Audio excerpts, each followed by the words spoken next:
Hello guys, Chinnu Pappu suicide ചെയ്തു എന്ന വിവരം വളരെ ഞെട്ടലോട് കൂടിയിട്ടാണ് ഞാൻ അറിഞ്ഞത്. അപ്പോൾ നിങ്ങളും അറിഞ്ഞു കാണുമെന്ന് വിചാരിക്കുന്നു. ചിന്നു പപ്പു കാസർഗോഡ് സ്ലാങ്ങിലൂടെ വളരെ എന്താ പറയുക, നമ്മുടെ ഇടയിൽ ഒരുപാട് വീഡിയോസായിട്ട് ഇങ്ങനെ തിളങ്ങി നിന്നിരുന്ന ഒരു സോഷ്യൽ മീഡിയ ഇൻഫ്ലുവൻസറാണ്. കാസർഗോഡ് സ്ലാങ്ങിൽ വളരെ ഡിഫറെൻ്റായ രീതിയിൽ അവർ അവരുടെ ലൈഫ് സ്റ്റൈൽ വ്ളോഗുകളും അതേപോലെ തന്നെ ഇൻസ്റ്റഗ്രാം റീലുകളും ഒക്കെ ആയിട്ട് നമ്മുടെ മുന്നിൽ ഇങ്ങനെ ഉണ്ടായിരുന്നു കുറേ കാലമായിട്ട്. അപ്പോൾ വളരെ ഹാപ്പി ആയിട്ട് വളരെ ആവേശത്തോടു കൂടി വീഡിയോസ് ചെയ്യുന്ന ഒരുത്തി, അത് 3 ദിവസം മുമ്പ് ഒരു വീഡിയോ ഒക്കെ ചെയ്തിട്ടുണ്ടായിരുന്നു. അങ്ങനെ ഒരുത്തി അവരുടെ വാടക ക്വാർട്ടേഴ്സിൽ സൂയിസൈഡ് ചെയ്തു എന്ന് കേൾക്കുമ്പോൾ കിട്ടുന്ന ഉണ്ടാകുന്നൊരു ഞെട്ടലുണ്ടല്ലോ കേസ്. ഞാനിപ്പോഴും അതിൻ്റെ ഒരു ഹാങ് ഓവറിലാണ്. അപ്പോൾ എന്താണ് ചിന്നുപപ്പു എന്ന സോഷ്യൽ മീഡിയ ഇൻഫ്ലുവൻസറിനെ ആത്മഹത്യയിലേക്ക് നയിച്ച കാരണങ്ങൾ, എന്താണ് അവരുടെ ജീവിതത്തിൽ സംഭവിച്ചത്, എന്തുകൊണ്ടാണ് ഇങ്ങനെ ഓരോരുത്തരായിട്ട് ഇങ്ങനെ സൂയിസൈഡ് ചെയ്തുകൊണ്ടിരിക്കുന്നത് എന്നുള്ള കുറച്ച് കാര്യങ്ങളാണ് കേസ് ഇന്നത്തെ വീഡിയോയിലുള്ളത്. ഇത് സത്യം പറഞ്ഞിട്ടുണ്ടെങ്കിൽ ഇത് ചിന്നുപപ്പു എന്ന പേരുള്ള രേഷ്മ, അവർ പേര് രേഷ്മ എന്നാണ്. അവർ ഡിവോഴ്സ്ഡ് ആണ്. ഒരു 6-7 മാസം മുമ്പ് ഇങ്ങനൊരു വീഡിയോ ചെയ്തിട്ടുണ്ടായിരുന്നു. അവരുടെ പാർട്ട്ണറും ഡിവോഴ്സ്ഡായി എന്നുള്ളൊരു സംഗതി. 24 വയസ്സാണ് അവർക്ക്. 4 വയസ്സുള്ള ഒരു മകനാണുള്ളത്. അപ്പോൾ ഒരു വാടക ക്വാർട്ടേഴ്സിലാണ് താമസിച്ചിരുന്നത്. അപ്പോൾ വീട്ടിൽ പ്രശ്നങ്ങളുണ്ടായിരുന്നു കുറച്ച് 2-3 ദിവസമായിട്ട്, കുറച്ച് ദിവസമായിട്ട് എന്നുള്ളൊരു സംഗതി പുറത്ത് വന്നുകൊണ്ടിരിക്കുന്നുണ്ട് കേസ്. പക്ഷേ 24 ന്യൂസിലും ഏഷ്യ ന്യൂസിലും ഏതൊക്കെ ചാനലുകളിൽ വാർത്ത വന്നിട്ടുണ്ട്. അപ്പോൾ അതിൽ അവരുടെ ചിന്നുപപ്പുവിൻ്റെ വീട്ടുകാരോട് സംസാരിച്ചപ്പോൾ എന്താണ് കാരണമെന്ന് അറിയില്ല എന്നാണ് പറയുന്നത്. എൻ്റെ ഏറ്റവും വലിയ ഞെട്ടൽ എന്താണെന്ന് വെച്ചിട്ടുണ്ടെങ്കിൽ, വളരെ ഹാപ്പിയായ രീതിയിൽ സോഷ്യൽ മീഡിയയിലൊക്കെ ഇങ്ങനെ വീഡിയോസ് ചെയ്യുന്ന ആളുകൾ പെട്ടെന്ന് ഇങ്ങനെ ആത്മഹത്യ ചെയ്യുന്ന സമയത്ത് നമ്മൾ അത് പലരും പ്രതീക്ഷിക്കണ പോലും ഇല്ല അല്ലേ. ഇതാണ് സൈക്കോളജിക്കലായിട്ടുള്ള ഒരു സംഗതി എന്ന് പറയുന്നത്. ഇന്ന് വളരെ ഹാപ്പിയായുള്ള ഒരാളെ ചിലപ്പോൾ നാളെ നേരം വിളിച്ചാൽ നമുക്ക് കാണാൻ സാധിക്കില്ല. റിയൽ വേൾഡും തമ്മിലുള്ള ഒരു വ്യത്യാസം കിടക്കുന്ന ഇങ്ങനെയാണ് കേസ്. പലരും വളരെ ഹാപ്പി ആയിട്ട് അവരുടെ വീഡിയോസിൽ ഇവിടെ വരുന്നുണ്ടെങ്കിലും അവരുടെ ജീവിതത്തിൽ ഒരുപാട് ബുദ്ധിമുട്ടുകൾ, ഒരുപാട് പ്രശ്നങ്ങൾ, ഒരുപാട് വിഷമങ്ങൾ അവരുടെ ലൈഫിലുണ്ടായിരിക്കും. ഇതൊക്കെ ഹൈഡ് ചെയ്ത് വെച്ചിട്ടാണ് പലരും വീഡിയോസ് ഇങ്ങനെ ചെയ്യുന്നത്. നമ്മൾ റീലിലൊക്കെ കാണുന്ന അല്ലെങ്കിൽ സോഷ്യൽ മീഡിയയിൽ കാണുന്ന അവരുടെ പെർഫോമൻസ് വെച്ചിട്ട്, അങ്ങനെ തന്നെ പറയാൻ തോന്നുന്നു, അവരുടെ ഒരു പ്രസൻറ്റേഷൻ പെർഫോമൻസ് വെച്ച് നമ്മൾ വിചാരിക്കുന്നത് വെച്ചാൽ അവർ വളരെ ഹാപ്പിയാണ് എന്നുള്ളൊരു സംഗതിയായിരിക്കും. പക്ഷേ ആരോടും പറയാൻ സാധിക്കാത്ത രീതിയിലുള്ള ഒരുപാട് പ്രശ്നങ്ങൾ അവർക്കുണ്ടായിരിക്കും. പലർക്കും വൈകാരികമായ പ്രശ്നങ്ങൾ, റിലേഷൻഷിപ്പുമായി ബന്ധപ്പെട്ട പ്രശ്നങ്ങൾ, സാമ്പത്തികമായ പ്രശ്നങ്ങൾ, ഒറ്റപ്പെടൽ, ഇങ്ങനെ പലതരത്തിലുള്ള പ്രശ്നങ്ങൾ ഉണ്ടായിരിക്കും. ചിലർ ഡിപ്രഷനിലൂടെയും പോയിക്കൊണ്ടിരിക്കുന്നുണ്ടായിരിക്കും. പക്ഷേ ഇതൊന്നും സോഷ്യൽ മീഡിയയിൽ പലപ്പോഴും അവരിങ്ങനെ പുറത്ത് കാണിക്കില്ല. നമുക്കത് വീഡിയോ കണ്ടിട്ടുണ്ടെങ്കിൽ അറിയണമെന്നില്ല. അപ്പോൾ ഇവിടെ സൈക്കോളജിയുമായി ബന്ധപ്പെട്ടിട്ടൊക്കെ താല്പര്യമുള്ള ആളുകൾക്ക് മനസ്സിലാവുന്നുണ്ടായിരിക്കും. നമ്മൾ ഒരു മനുഷ്യൻ്റെ പെർഫോമൻസ് വെച്ചിട്ട് അല്ലെങ്കിൽ അവരുടെ ഇടപെടൽ വെച്ചിട്ട് പലപ്പോഴും അവരുടെ മനസ്സിലൂടെ എന്താണ് പോയിക്കൊണ്ടിരിക്കുന്നത് നമുക്ക് പലപ്പോഴും മനസ്സിലാവില്ല.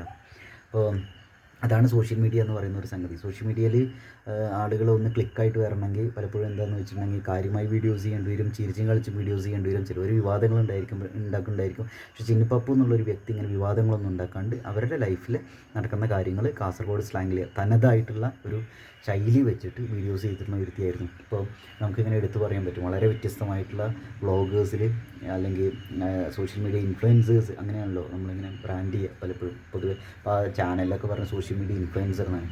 ഇങ്ങനെയുള്ള ആളുകൾ സമൂഹത്തിൻ്റെ ഒരു ഭാഗമായിട്ട് ഒരു ഇൻഫ്ലുവൻസ് ചെയ്തിട്ട് ഇങ്ങനെ പോയിക്കൊണ്ടിരിക്കുന്ന സമയത്ത് നമുക്കിതൊന്നും എന്താണ് മനസ്സിലാക്കാനുള്ളത്. എനിക്കൊക്കെ ഇപ്പോഴും ആ ഞെട്ടലും അറിയില്ല. വീഡിയോ ചെയ്യുമ്പോഴൊക്കെ അതിനൊരു ഇൻഫ്ലുവൻസ് ഉണ്ടായിരിക്കും ഗൈസ്, ആ ഒരു ഞെട്ടലിൻ്റെ. അപ്പോൾ അവർ ഭക്ഷണം ഉണ്ടാക്കുന്നത്, സാലഡ് ഉണ്ടാക്കുന്നത്, ചിക്കൻ കറി ഉണ്ടാക്കുന്നതൊക്കെ അവരുടേതായ ശൈലിയിൽ വെല്ലുമ്മ എന്നൊക്കെ വിളിച്ചിട്ടുള്ള അങ്ങനെ കുറച്ച് വീഡിയോസൊക്കെ എനിക്ക് പെട്ടെന്ന് ഇങ്ങനെ ഓർമ്മ വരുന്ന കേസ്. അപ്പോൾ അവരുടെ ഒരു വീഡിയോ 6 മാസം മുമ്പ് 7 മാസം മുമ്പ് അവരുടെ യൂട്യൂബ് ചാനൽ 54.6K സബ്സ്ക്രൈബേഴ്സ് എന്തോണ് അവരുടെ യൂട്യൂബ് ചാനലുള്ളത്.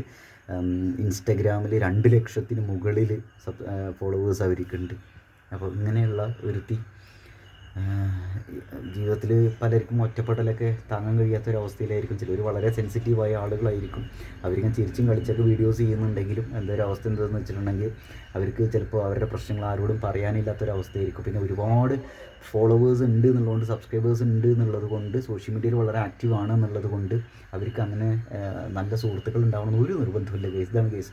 അപ്പോൾ നമുക്കറിയാവുന്നതാണ് ഇന്നത്തെ ഒരു അവസ്ഥ. മുമ്പത്തെ ഒരു അവസ്ഥ എന്താണെന്ന് വെച്ചിട്ടുണ്ടെങ്കിൽ പലപ്പോഴും എന്താണെന്ന് വെച്ചാൽ, മുമ്പത്തെ നല്ല പൊതുവെ പലപ്പോഴും അവസ്ഥ എന്ന് വെച്ചാൽ ചുരുക്കം സുഹൃത്തുക്കളുണ്ടെങ്കിൽ അവരുടെ ലൈഫിലെ കാര്യങ്ങളൊക്കെ ഷെയർ ചെയ്യാൻ പറ്റുന്നൊരവസ്ഥ ഉണ്ടായിരിക്കും. പക്ഷേ ഇപ്പോഴത്തെ പലപ്പോഴും ഒരു അവസ്ഥ എന്ന് വെച്ചാൽ സോഷ്യൽ മീഡിയയിൽ നമ്മൾ നിറഞ്ഞു നിൽക്കാൻ വേണ്ടിയിട്ട്, അല്ലെങ്കിൽ സോഷ്യൽ മീഡിയയിൽ നമ്മൾ വളരെ ആക്റ്റീവായിട്ട് നിൽക്കുന്ന സമയത്തും ചിലപ്പോൾ പലരും അത് കരിയറായിട്ടൊക്കെ എടുക്കേണ്ടതായിരിക്കും. ചിലർ പാർട്ട് ടൈമായിട്ട് അവരുടെ ലൈഫിൻ്റെ ഒരു ഭാഗമായിട്ടായിരിക്കും സോഷ്യൽ മീഡിയയിൽ കാണുന്നത്. പലരും അങ്ങനെയല്ല, ഒരു വരുമാന മാർഗ്ഗം കൂടിയായിട്ടാണ് പലരും എടുക്കുന്നത്, അല്ലെങ്കിൽ സ്വയം എക്സ്പ്രസ് ചെയ്യാനുള്ള ഒരു സംഗതി എന്നുള്ള ലെവലിലൊക്കെ.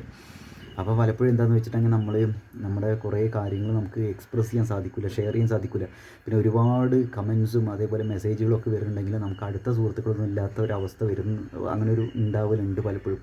അപ്പോൾ എന്താ അവസ്ഥ വെച്ചാൽ പല ആളുകൾ എന്താ വെച്ചാൽ അവരുടെ പ്രശ്നങ്ങൾ ആരോടും ഷെയർ ചെയ്യാൻ പറ്റാണ്ട് ഭീകരമായിട്ടുള്ള ഒരു ലോൺലിനെസ്, ഒറ്റപ്പെടൽ അനുഭവിച്ചിട്ട് പലരും എന്താ വെച്ചാൽ അവർ പ്രശ്നങ്ങളൊന്നും ആരോടും ഷെയർ ചെയ്യാൻ പറ്റില്ല, ആരുമില്ല കൂടെ, മനസ്സിലാക്കാൻ ആരുമില്ല എന്നൊക്കെ വിചാരിച്ചിട്ട് അത് എന്ത് ചെയ്തെന്ന് വെച്ചിട്ടുണ്ടെങ്കിൽ പലരും ജീവിതം അവസാനിപ്പിക്കും. നമ്മളൊരു കാര്യം അയച്ചൊക്കെ ഡിവോഴ്സ്ഡ് ആയ ഒരുത്തി 4 വയസ്സുള്ള ഒരു കൊച്ച് ഉള്ള ഒരു അവസ്ഥയിൽ സൂയിസൈഡ് ചെയ്യണമെങ്കിൽ അത്രയും ശക്തമായ ഒരു കാരണം അതിലുണ്ടായിരിക്കും അല്ലേ.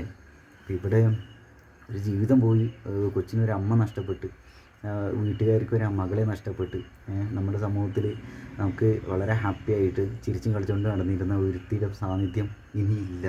ഇതൊക്കെയാണ് ഇതിൻ്റെ ഒരു സംഗതികൾ കേസ്. അപ്പോൾ എനിക്ക് വളരെ ഞെട്ടലാണ് ഓരോരുത്തരായിട്ട് ഇങ്ങനെ സൂയിസൈഡ് ചെയ്തുകൊണ്ടിരിക്കുന്നു.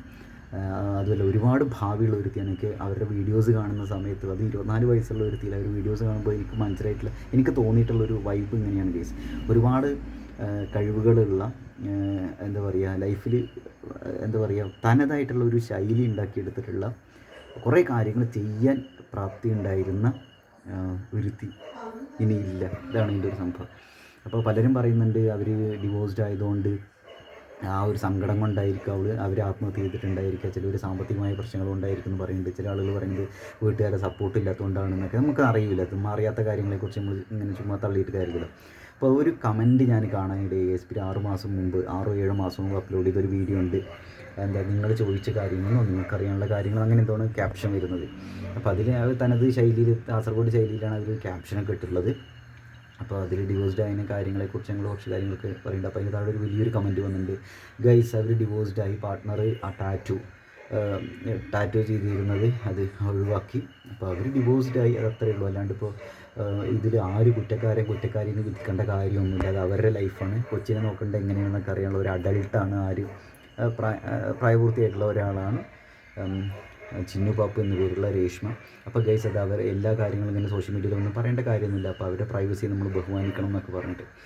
അപ്പോൾ ആളുകൾക്ക് എന്താ വെച്ചാൽ ഈ സോഷ്യൽ മീഡിയയിൽ ഇങ്ങനെയുള്ള വീഡിയോസൊക്കെ കാണുന്ന സമയത്ത് പെട്ടെന്ന് അവരുണ്ട് ആളില്ലാണ്ടാവുക എന്ന് അറിയുന്ന സമയത്ത് ഇങ്ങനെ ഒരു ഞെട്ടലാണ്. പിന്നെ എന്താണ് സംഭവിച്ചതെന്ന് അറിയാനുള്ള ഒരു ആകാംക്ഷയൊക്കെ ഉണ്ടായിരിക്കും.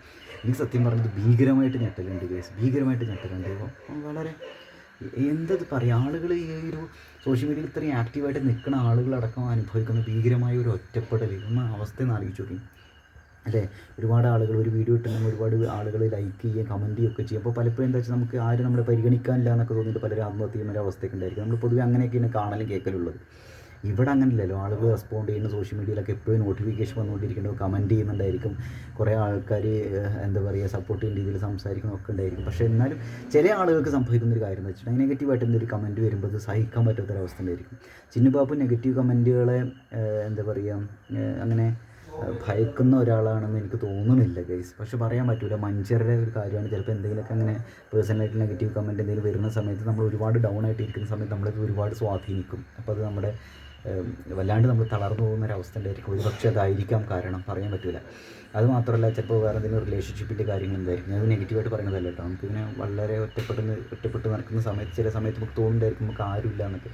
ആ സമയത്ത് ചിലപ്പോൾ നമ്മുടെ അടുത്ത സുഹൃത്തുക്കളായിട്ടുള്ള എന്തെങ്കിലും ക്ലാഷുകളോ അല്ലെങ്കിൽ വേറെ നമ്മളെ ഇഷ്ടപ്പെടുന്ന ആളുകൾ നമ്മളെ ഒറ്റപ്പെടുത്തുകയും അവരെ വിളിച്ചാൽ കിട്ടാത്തൊരവസ്ഥ വരികയും അങ്ങനെ എന്തെങ്കിലുമൊക്കെ ആവുന്ന സമയത്ത് നമുക്ക് തോന്നും ഇതുകൊണ്ട് ഇപ്പോൾ എന്തൊക്കെ കാര്യമുള്ളത് എന്നൊക്കെ, നമ്മൾ ഒറ്റയ്ക്കാണ് ലൈഫിൽ എന്നൊക്കെ. അപ്പോൾ അങ്ങനെയായിരിക്കും. എന്തായാലും നിസാര കാരണങ്ങൾ കൊണ്ട് ചിന്നുപാപ്പു ആത്മഹത്യ ചെയ്യുമെന്ന് എനിക്ക് തോന്നുന്നില്ല കേസ്. ഇപ്പോൾ ഒരു വീഡിയോ ഞാൻ കണ്ടു, വേറെ കാസർഗോഡ് തന്നെയുള്ള ഒരു ചെങ്ങായി ചെയ്യുന്നത് അൽത്തു അവൻ്റെ ഒരു ഇതിൽ ചെയ്യുന്നുണ്ട്. ഇതിൽ വേറെ എന്തെങ്കിലും കാരണങ്ങളുണ്ടോ എന്ന് അന്വേഷിക്കണം, ആരെങ്കിലും കൊന്നതാണോ എന്നൊക്കെ. അപ്പോൾ ഇതൊക്കെ എന്താ ഇതിൻ്റെ ഒരു അവസ്ഥ ആലോചിച്ച് നോക്കി. അപ്പോൾ എന്തായാലും എന്താണ് ഇതിനുള്ള മരണകാരണം എന്ന് അറിയാനാണ് ആളുകൾക്ക് കൂടുതൽ താല്പര്യം തോന്നുന്നു. അപ്പോൾ ഞാൻ ആലോചിക്കണം എന്തായാലും എന്താണ് കാരണം എന്ന് അറിയാനുള്ള ഒരു ആകാംക്ഷ നിങ്ങളെപ്പോലെ തന്നെ എനിക്കുണ്ട്. ആകാംക്ഷ എന്നല്ല, എന്തത് സംഭവിച്ചുകൊണ്ടിരിക്കണത്, ഇങ്ങനെ ഓരോരുത്തരായിട്ട് പോയോണ്ടിരിക്കണത്. ആളുകൾ ഈ ഡിജിറ്റൽ വേൾഡിൽ അനുഭവിക്കുന്ന ഒരു ഒറ്റപ്പെടലിനെ കുറിച്ചിട്ട്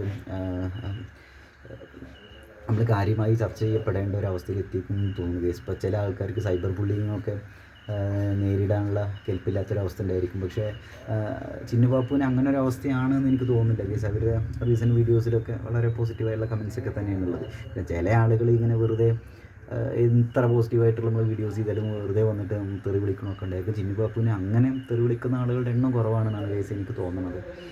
അറിയില്ല എന്താണ് സംഭവിച്ചതെന്ന്. എന്തായാലും ഒരു വാടക വീട്ടിലാണ് താമസിച്ചിട്ടുണ്ടായിരുന്നത്. അവർ ലൈഫിൽ അവർ ഒരുപാട് സ്ട്രഗിൾ ചെയ്യുന്നുണ്ടായിരിക്കും. ഡിവോഴ്സ്ഡ് ആയ വ്യക്തിയും കൂടിയാണ്. അപ്പോൾ ഇമോഷണൽ സപ്പോർട്ടിന് വേണ്ടിയിട്ടും അല്ലെങ്കിൽ വീട്ടുകാരുടെ സപ്പോർട്ടും ഒക്കെ ഇല്ലാത്തൊരു അവസ്ഥയിലിരിക്കുന്ന സമയത്ത് ഒരു പക്ഷേ വിഷയമായിരിക്കും. ഇപ്പോൾ വീട്ടുകാർ അവരെ വേണ്ട രീതിയിൽ നോക്കില്ല എന്നോ സപ്പോർട്ട് ചെയ്തില്ല എന്ന് നമുക്ക് പറയാനും പറ്റില്ല. ഇതൊക്കെ ആയിരിക്കാം ഒരു പക്ഷേ കാരണം എന്നുള്ളതാണ് എൻ്റെ ഒരു സംഭവം. എന്തായാലും അറിയില്ല. നമുക്ക് കൂടുതൽ വിവരങ്ങൾ വൈകാതെ നമുക്ക് കിട്ടുന്നുണ്ടായിരിക്കും എന്ന് വിചാരിക്കുന്നു ഗൈസ്. അപ്പോൾ എന്തായാലും ഇന്ന് ഈ വാർത്ത കേട്ടപ്പോഴേ രണ്ട് മണിക്കൂർ മുമ്പ് എന്തോന്ന് ഈ ന്യൂസ് കണ്ടത്. അപ്പോൾ എനിക്കത് ഭയങ്കര ഷോക്കായി പോയി ഗൈസ്. കാരണം നമ്മൾ സോഷ്യൽ മീഡിയയിൽ നിന്ന് അറിഞ്ഞിരിക്കുന്ന ഒരാൾ പോയി എന്ന് പറയുന്ന സമയത്ത്, അതും ഇത്രയും കാലിബറുള്ള ഒരുത്തിന്, അത് ഇത്രയും ചെറിയ പ്രായത്തിൽ 24 വയസ്സേ ഉള്ളൂ. അതാണ് അവർ എത്ര സ്ട്രഗിൾ അനുഭവിച്ചിട്ടുണ്ടായിരിക്കും. ഒറ്റയ്ക്ക് 4 വയസ്സുള്ള കൊച്ചിനെ വളർത്താനും ലൈഫിൻ്റെ രണ്ടറ്റം കൂട്ടി മുട്ടിക്കാനും അതിൻ്റെ ഇടയിൽ വീഡിയോസ് ചെയ്യാൻ വേണ്ടി സമയം കണ്ടെത്താനും ഒക്കെ. അപ്പോൾ എന്തായാലും ടൗണിലും അവിടെ ഇവിടെയൊക്കെ പോയിട്ട് വളരെ ആക്റ്റീവായിട്ട് വീഡിയോസ് ചെയ്യുന്ന വ്യക്തിയായിരുന്നു. അപ്പോൾ നല്ല രീതിയിൽ ഒരു കണ്ടൻറ് ക്രിയേറ്ററൊക്കെ ആയിട്ട് ഇപ്പോൾ ജാസ്മിൻ ജാഫറൊക്കെ വന്നൊരവസ്ഥയല്ലേ. അതുപോലെ ഒരാൾ വെച്ച് കമ്പയർ ചെയ്യാനില്ല. ഇപ്പോൾ ഗ്ലാമി ഗംഗ എന്നൊക്കെ പറയുന്ന പോലെ ഒക്കെ അടിപൊളിയായിട്ട് ഒരുപാട് സാധ്യതകളുള്ള വ്യക്തിയായിരുന്നു ചിന്നുപാപ്പു. അതും വളരെ തനതായ ഒരു ശൈലിയുണ്ട് അവർ സംസാരിക്കുന്ന ഒരു സമയത്ത്. അപ്പോൾ അങ്ങനെ വളരെ യുണീക്കായിട്ടുള്ള വ്യക്തിയാണ്. അപ്പോൾ ഇങ്ങനെ യുണീക്കായ ആളുകൾക്ക്, ചിരിച്ചും കളിച്ച് ചേർക്കുന്ന ആളുകൾക്ക് നമ്മളാരും അറിയാത്ത ഒരുപാട് സങ്കടങ്ങൾ ഉണ്ടായിരിക്കും എന്നാണ് ഇത് നമുക്ക് മനസ്സിലാവുന്നത്. അപ്പോൾ ഇതിൽ എനിക്ക് പെട്ടെന്ന് സ്ട്രൈക്കിംഗ് ആയ ഒരു സാധനം എന്താ പറയുക, വളരെ ഹാപ്പി ആയിട്ട് ആളുകൾ ആരെങ്കിലുമൊക്കെ വീഡിയോ ചെയ്യുന്നുണ്ടെങ്കിൽ നമുക്ക് ചിലപ്പോൾ അവർ നാളെ രാവിലെ നമ്മൾ നോക്കുന്ന സമയത്ത് ആൾ ജീവനോടെ ഇല്ലയെന്ന് കേൾക്കേണ്ട ഒരു അവസ്ഥയിലേക്ക് ഒരു ദൈവമേ നമ്മുടെ ഒരു ഇത് ആയി മാറുമോ എന്നുള്ളൊക്കെ ഒരു സംഭവമാണ്. എനിക്ക് വാക്കുകളൊന്നും കിട്ടുന്നില്ല. എന്നാലും ഭയങ്കര ഞെട്ടിക്കുന്ന ഒരു വാർത്തയായിപ്പോയി.